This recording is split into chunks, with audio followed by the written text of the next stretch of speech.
긍정적으로 생각하면 기분이 나아질 거야.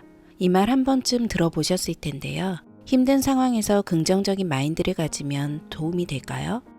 어떤 경우에는 그럴 수 있습니다. 하지만 때로는 오히려 더 우울해질 수도 있습니다. 오늘은 억지 긍정이 왜 정신건강에 오히려 해로울 수 있는지, 해결책은 무엇인지 깊이 알아보겠습니다. 1. 부정적인 감정도 중요한 신호다. 예를 들어 시험을 망쳤다고 가정해 볼게요. 그때 친구가 괜찮아, 다음에 잘하면 돼 라고 말해줍니다. 듣기에는 좋지만 정말 괜찮아질까요? 그냥 이렇게 넘겨버리면 실패해서 배울 기회조차 놓칠 수도 있습니다. 심리학자 수전 데이비드는 감정이라는 무기에서 이렇게 말했습니다. 진정한 감정적 건강이랑 부정적인 감정을 없애는 것이 아니라 그 감정을 솔직하게 받아들이고 적응하는 것이다. 즉, 부정적인 감정을 억누르거나 무시하는 대신 있는 그대로 바라보는 것이 중요합니다. 수전 데이비드는 우리가 감정을 인정하고 한 걸음 물러설 때 그 감정과 즉각 반응하는 우리 사이에 여유로운 공간이 생긴다고 말합니다. 이 공간이 있어야 감정에 휘둘리지 않고 더 나은 선택을 할 수 있는 힘이 생긴다는 얘기죠. 시험을 망쳤다는 좌절감이 들더라도 감정을 있는 그대로 받아들이고 바라보면 감정에 휩쓸리지 않고 해결책을 찾을 수 있습니다. 억지 긍정으로 괜찮아 하고 넘겨버리면 같은 실수를 반복할 가능성도 커집니다. 하지만 감정을 정직하게 마주하면 더 나은 방향으로 나아갈 길을 찾을 수 있습니다. 2. 뇌는 거짓말을 싫어한다. 나는 행복하다 같은 긍정 확언을 해보신 적 있으신가요? 그런데 이상하게도 그런 말을 반복할수록 더 허무하거나 우울해진 적은 없으신가요? 이는 우리의 뇌가 거짓을 싫어하기 때문입니다. 심리학자 가브리엘레 웨팅겐 교수는 긍정적인 사고를 다시 생각하다라는 자신의 저서에서 이렇게 밝혔습니다. 무조건 긍정적인 생각만 하면 오히려 동기부여가 낮아지고 현실적인 준비를 덜 하게 된다. 즉, 긍정적인 상상을 너무 많이 하면 뇌가 이미 목표를 이룬 것처럼 착각해서 노력하지 않게 되는 현상이 발생한다는 것입니다.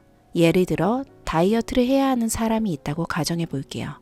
난 날씬해, 나는 건강해 라고 매일 되뇌이면 정말 그렇게 될까요?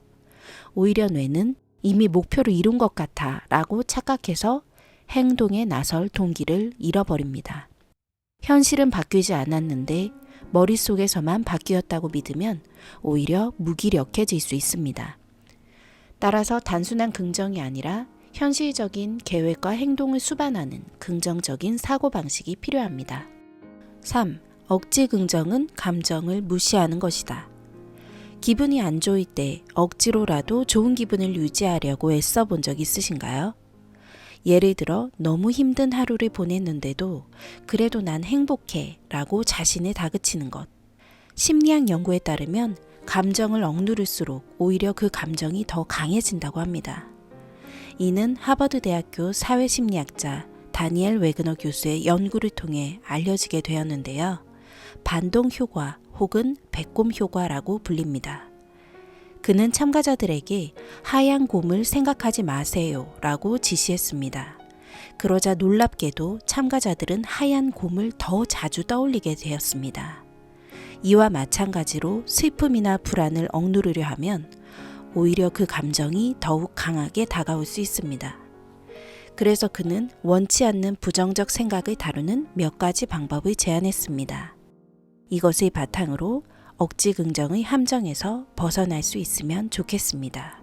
원치 않는 부정적 생각을 다루는 5가지 방법. 1. 주의를 분산시키기. 특정한 생각을 억지로 밀어내려 할수록 우리의 뇌는 오히려 그 생각을 더욱 강조합니다.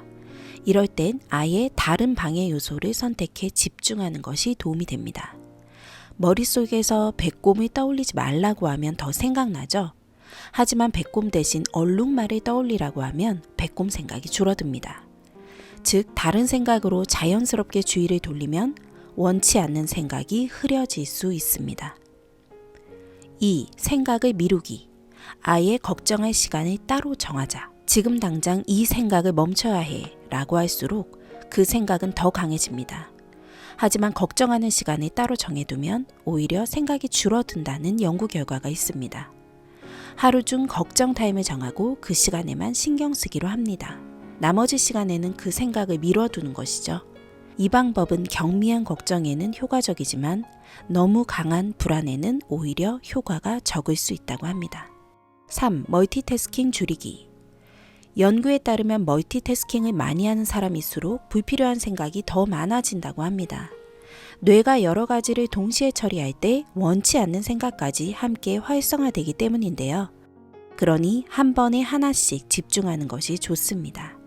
한 가지 일에 몰두하면 불필요한 걱정이 줄어듭니다. 4. 원치 않는 생각을 오히려 더 생각해 보기. 생각하지 않으려고 애쓰는 것보다 차라리 그 생각을 일부러 더 깊이 생각해 보는 것이 역설적으로 도움이 될 수 있습니다. 불안한 생각이 들 때 그래 더 깊이 생각해 보자 라고 하면 오히려 그 생각이 힘을 잃고 사라질 수 있습니다. 이것은 노출요법과 비슷한 원리입니다. 불안한 감정을 피하려 하면 더 커지지만 오히려 직면하면 점점 덜 두렵게 느껴지는 것이죠. 5. 명상과 마음챙김. 생각을 억지로 없애려 하지 말고 그냥 있는 그대로 바라보는 연습을 해보세요. 호흡과 몸의 감각에 집중하면서 지금 이 순간에 머무는 것이 중요합니다. 하지만 명상을 억지로 해야 한다는 강박이 생기면 오히려 더 스트레스를 받을 수 있습니다. 자연스럽게 현재에 집중하는 연습을 해보는 것이 좋습니다. 우리는 감정을 통제할 수 없지만 그 감정에 어떻게 반응할지는 선택할 수 있습니다. 억지 긍정 대신 더 현명한 방법으로 감정을 다뤄보는 것은 어떨까요? 귀로 듣는 심리 이야기 마음코드였습니다. 감사합니다.